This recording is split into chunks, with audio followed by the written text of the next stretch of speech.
Hello, I want to talk about data science, artificial intelligence, and machine learning, and why that's important to you as an investor. Now, we all watched a particular CEO of a hedge fund on TV talking about he was going to use AI, or is using AI, to affect share prices. And basically what he's doing is he's using fear and intimidation to affect the stock market. Is that legal? No, it shouldn't be. And why is it that he doesn't think there's something wrong with what he was saying? He could quite brazenly sit there and say this. He doesn't care.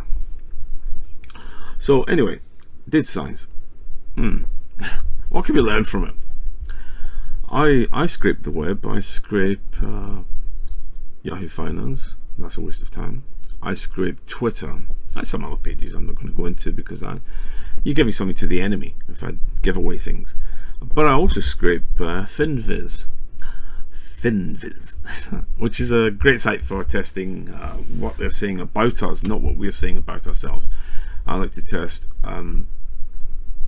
the financial media, what they're saying about us. Now, Yahoo Finance is completely biased in that department. We know what Motley Fool articles are about, and Investor Place is much the same. So you can tell that I don't even test that sentiment there. But FinViz gives me a good idea of the sentiment. Is that information useful? No, it's not, and I'll tell you why it's not. Because basically it's like a bipolar issue. It's either positive or negative, 0 or 1. You can boil it down to something as simple as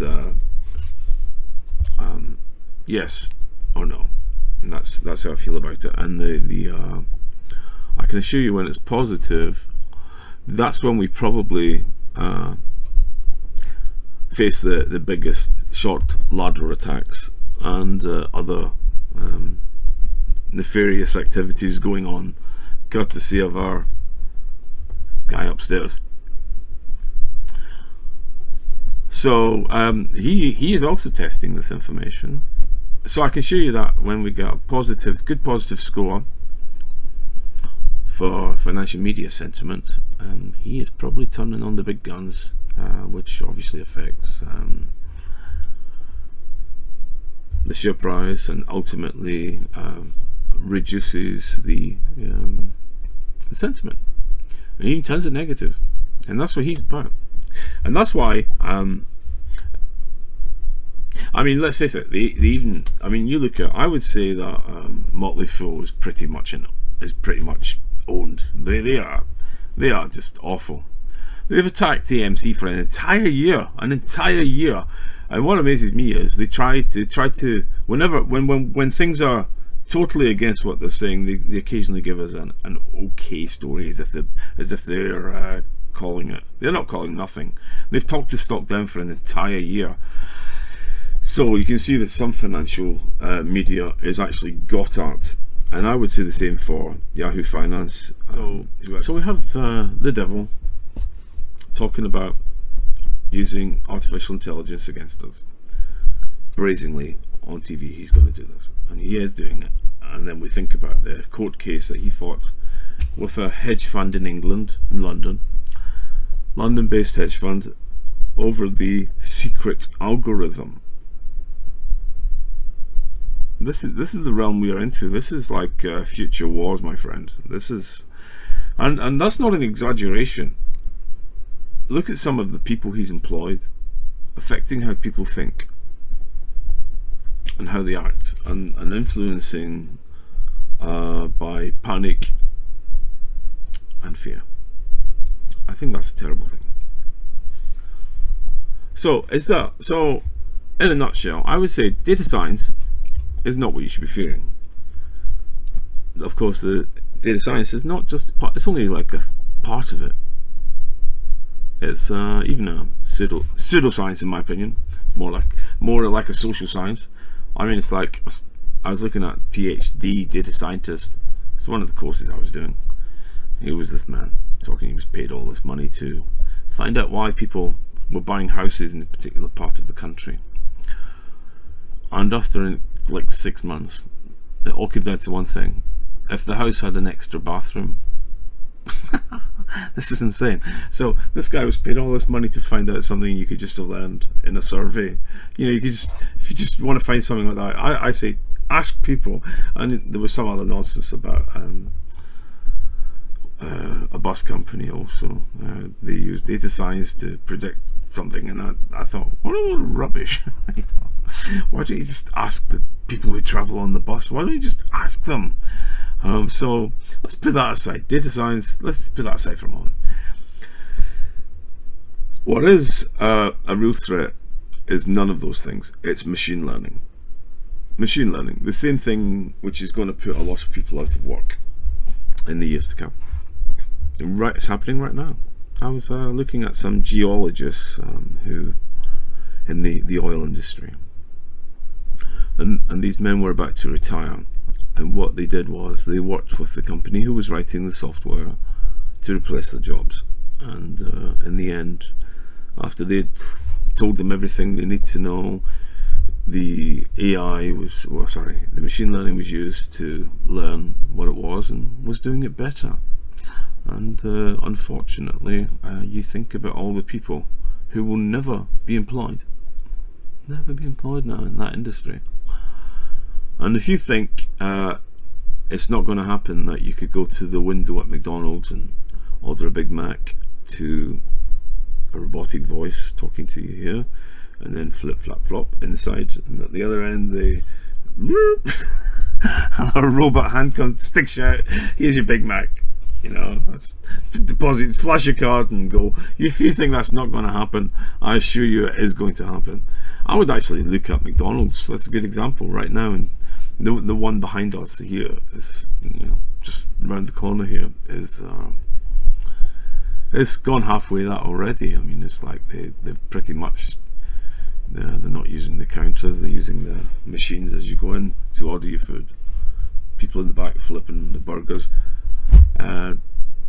When they get that bit right, those people are gone. So I'm saying that the thing you've got to fear anyway is machine learning. Do I think that's been used in the stock market? Yes, I do. I think the reason things are becoming harder, in my opinion, is because of this adaptive software. It's learning from its mistakes. It's learning from our mistakes. How do we beat it? I'm not really sure about that one. I think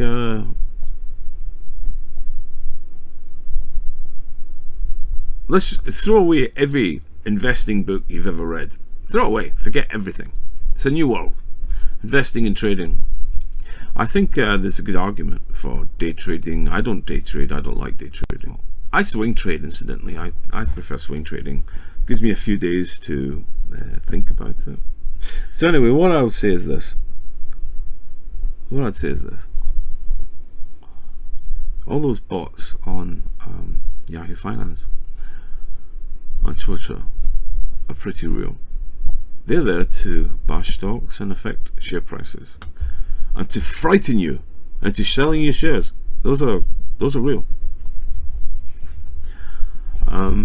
There's one in particular that has a name like a particular YouTuber, but it's not him. And at the beginning, this person bot looked like one of us. He looked like an ape. It's a very clever bot master behind that one. I've been a bot master. I know what it's about. This guy, he's clever, and he's up there somewhere. I can assure you. He's sitting at a desk in a hedge fund. I assure you. And the answer is, don't be played by them. What you have to do, I think we have to all be united as a community. There's unity in community.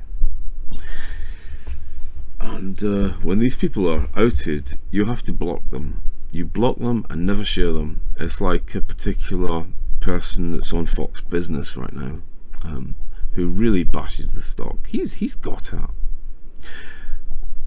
What's annoying about that is people share his nasty comments. They keep sharing his stuff. Don't share it. That's the answer. Don't share it. If you share his stuff, you're giving it publicity. A lot of people using Twitter don't read too deeply into it. They see it, and you're giving him. He's doing this so you will share it, and so you'll be angry and respond to him. And the answer is to ignore him. He's a fool, absolute fool. So that's about it. What I was going to say is the thing we have to fear in investing, and this is going forwards, is machine learning. Sorry, testing sentiment is really not that interesting. I can assure you the hedge funds are doing it, but there's not a lot to be learned from it. Okay, stay invested, make money, and hope you all become millionaires. Thank you.